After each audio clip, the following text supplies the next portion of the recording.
નમસ્કાર વિદ્યાર્થી મિત્રો, આવે આપણે જોવાના છે ધોરણ નંબર 6 ની અંદર વિજ્ઞાનની અંદર ચેપ્ટર નંબર 11 પ્રકાશ, પડછાયો અને પરાવર્તનના સોલ્યુશન તરફ જઈ રહ્યા છે। તો ફર્સ્ટ ઓફ ઓલ, જો તમે પહેલી વખત અમારી ચેનલ જોઈ રહ્યા હો તો વિડીયોને લાઇક આપવાનું ભૂલશો નહીં, તમારા ફ્રેન્ડ સર્કલમાં શેર કરવાનું ભૂલશો નહીં અને કમેન્ટ તમને અવશ્ય અમને આપો। ચલો હવે જોઈએ આપણે વિકલ્પો। નીચેનામાંથી પારભાષક પદાર્થ કયો છે? દૂધિયો કાચ। જે પદાર્થ પ્રકાશને જરાય પસાર થવા દેતો નથી તેવા પદાર્થને શું કહેવામાં આવે? અપારદર્શક। નીચેનામાંથી પારદર્શક પદાર્થ કયો છે? તો આવશે કયો? ઉપર છે પારભાષક છે ને આ છે પારદર્શક, એટલે આમાં આવશે કાચ ને ઉપર આવશે દૂધિયો કાચ। પડછાયા રચવાની અનિવાર્ય શરત એટલે નીચેનામાંથી કઈ વસ્તુઓની હાજરી દર્શાવે? તો આ બધી પ્રકાશ, અપારદર્શક પદાર્થ અને પડદો। નીચેનામાંથી શાનો પડદો મેળવી શકાય? તો લાકડું। નીચેનામાંથી શાનો પડછાયો નહીં મળે? તો એમાં આવશે શુદ્ધ પાણીનો ન મળે, હવાનો ન મળે, કાચનો ન મળે।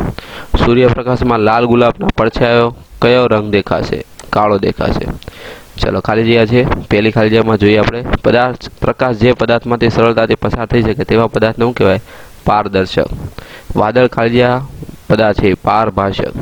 પ્રકાશના માર્ગમાં કોઈ અપારદર્શક વસ્તુ મૂકવામાં આવે તો પડછાયો રચાય। ખાલી જગ્યા પદાર્થમાં પડછાયો પડી શકે નહીં, પારદર્શકમાં। પિનહોલ કેમેરા ઉલટા પ્રકારનું પ્રતિબિંબ મેળવે। પિનહોલ કેમેરાથી સૂર્યનું પ્રતિબિંબ ઉલટું મળે। એના પછી અરીસા, પ્રકાશના કિરણો અરીસા પર પડતા પાછા ભેગા પ્રક્રિયાને શું કહેવાય? પ્રકાશનું પરાવર્તન। પ્રશ્ન નંબર 3, પ્રકાશ વિના વસ્તુઓ જોઈ શકાતી નથી, ખરું? પડછાયો હંમેશા પડદા ઉપર રચાય, ખરું? પડછાયાની ઘટના ઇમારત પડદા તરીકે પણ વર્તે, ખરું? એક પારદર્શક કાચ પર પ્રકાશ પડતા તેનો પડછાયો મેળવી શકાય, ખોટું? એના પછી 5મો, સૂર્યના પ્રકાશમાં રાખેલી વસ્તુનો પડછાયો આખા દિવસ દરમિયાન એક સમાન મળે, ખોટું? નળાકાર વસ્તુને જમીન પર શિરોલંબ મૂકી વસ્તુની સામે પ્રકાશ ફેંકતા તેનો પડછાયો લંબચોરસ મળે, ખરું? ચલો એના પછી હવે ડાયરેક્ટ હું બોલું છું જવાબ, બરોબર? ખોટું, ખોટું, ખરું, ખરું, ખોટું અને ખરું। ચલો હવે પ્રશ્ન નંબર 4 જોઈએ, તેમાં વર્ગીકરણ લખવાના છે, કુદરતી સ્ત્રોત અને કૃત્રિમ સ્ત્રોત। ચલો આપણે હવે પહેલાં આપણે જોઈએ મીણબત્તી, જે કેમાં આવશે? કૃત્રિમ સ્ત્રોતમાં, બરાબર? એટલે સેકન્ડ નંબરનું લખું છું એટલે કૃત્રિમ સ્ત્રોત કહેવાય। પહેલું આવશે આ પહેલું હોય કુદરતી લખું છું, બીજું હોય તે કૃત્રિમ, બરાબર? સમજી જજો। સૂર્ય એ કેવા આવશે? કુદરતીમાં, એટલે 1 નંબર। તારા પણ કેવા આવે? કુદરતી। ટોર્ચ કેવો આવે? કૃત્રિમ, એટલે 2 નંબર। બલ્બ પણ કૃત્રિમ, 2 નંબર। ફાનસ કેવો આવશે? કૃત્રિમ, 2 નંબર। ટ્યુબલાઇટ પણ કૃત્રિમ।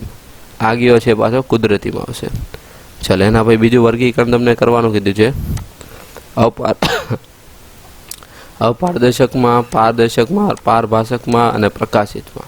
તો અહીંયા બધાનું સોલ્યુશન મેં તમને આપેલું છે, બરાબર? તો અપારદર્શકમાં કયા કયા આવશે? ખડકનો ટુકડો, એલ્યુમિનિયમની સીટ, અરીસો, લાકડાનો પાટિયો, સીડી, લોખંડનો લાલચોળ ટુકડો, છત્રી, પ્રકાશિત ફ્લોરોસન્ટ ટ્યુબ, દિવાલ, કાર્બન પેપર, ગેસ બર્નરની જ્યોત, કાર્ડબોર્ડ, પ્રકાશિત ટોર્ચ, તારનું ગૂંચળું, સૂર્ય અને આગિયો। પારદર્શકમાં પાણી, સાદા કાચની પ્લેટ, સેલોકોન એટલે કે સેલ્કોન પેપર। ચાલો એના પછી પારભાષકમાં પ્લાસ્ટિકનું પડ, ધુમાડો, ધુમ્મસ। પ્રકાશિતમાં લોખંડનો લાલચળ ટુકડો, પ્રકાશિત ફ્લોરોસન્ટ ટ્યુબ, ગેસ બર્નરનો જ્યોત, પ્રકાશિત ટોર્ચ, સૂર્ય, આગિયો। ચલો એના પછી હવે અપ્રકાશિતમાં હવા, પાણી, ખડકનો ટુકડો, એલ્યુમિનિયમ, અરીસો, લાકડાનું પાટિયું, પ્લાસ્ટિકનું પડ, સીડી, ધુમાડો, સાદા કાચનો પ્લેટ, ધુમ્મસ, છત્રી, દિવાલ, કાર્બન પેપર, સેલ્ફોન પેપર, કાર્ડબોર્ડ, તારનું ગૂંચળું। ચલો પ્રશ્ન નંબર 5 જોઈએ આપણે, વ્યાખ્યા લખવાની છે। તો એમાં પહેલી આપણને આપેલી છે પ્રકાશિત પદાર્થ વિશે। પ્રકાશિત પદાર્થ કોને કહેવાય? તો કે જે પદાર્થ પ્રકાશ ઉત્પન્ન કરે તેને પ્રકાશિત પદાર્થ કહેવાય। એમાં બધા અહીંયા એક્ઝામ્પલ તમને આપેલા છે, તમે એમાં લખી શકો છો। ચલો બીજું છે હવે અપારદર્શક પદાર્થ કોને કહેવાય?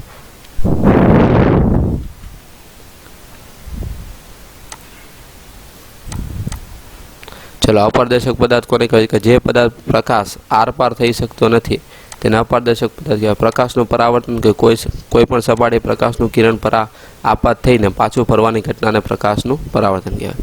ચલો 1-2 વાક્યમાં અપારદર્શક પદાર્થના 5 ઉદાહરણમાં દિવાલ, પુઠ્ઠું, લોખંડ, લાકડું, કાગળ।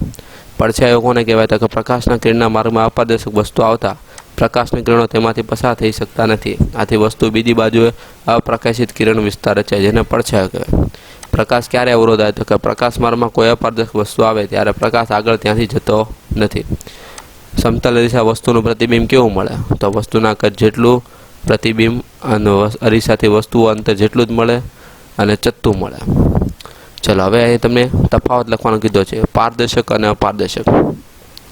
પારદર્શકમાં પહેલો પોઈન્ટ તો કે પારદર્શક પદાર્થમાંથી પ્રકાશ આરપાર પસાર થઈ શકે, જ્યારે આમાં પ્રકાશ આરપાર પસાર થઈ શકતો નથી. બીજો પોઈન્ટ, પારદર્શકમાં પડછાયો પડતો નથી, જ્યારે અપારદર્શકમાં પડછાયો પડે છે. ત્રીજો પોઈન્ટ, હવા, પાણી અને કાચ વગેરે શું છે પારદર્શક, જ્યારે દિવાલ, લાકડું, લોખંડ એ બધું કેવું છે અપારદર્શક. ચલો હવે આગળ વધીએ આપણે. બીજો આપણને આપ્યો છે પડછાયો અને પ્રતિબિંબનો તફાવત. તો પડછાયો કોને કહે? પ્રકાશના માર્ગમાં અપારદર્શક પદાર્થો આવતા રચાતા અપ્રકાશિત વિસ્તારને આપણે પડછાયો કહીએ, જ્યારે આમાં અરીસામાં થતા પ્રકાશના પરાવર્તનના કારણે વસ્તુનું પ્રતિબિંબ રચાય જેને પ્રતિબિંબ કહેવાય. પડછાયો હંમેશા કેવો હોય છે? કાળો જ હોય, જ્યારે પ્રતિબિંબ વસ્તુના રંગ જેવું હોય એટલે કલરવાળું. બરાબર. ત્રીજો, પડછાયો પડદા ઉપર તમે ઝીલી શકાય, જ્યારે પ્રતિબિંબ પડદા ઉપર ઝીલી શકાતું નથી.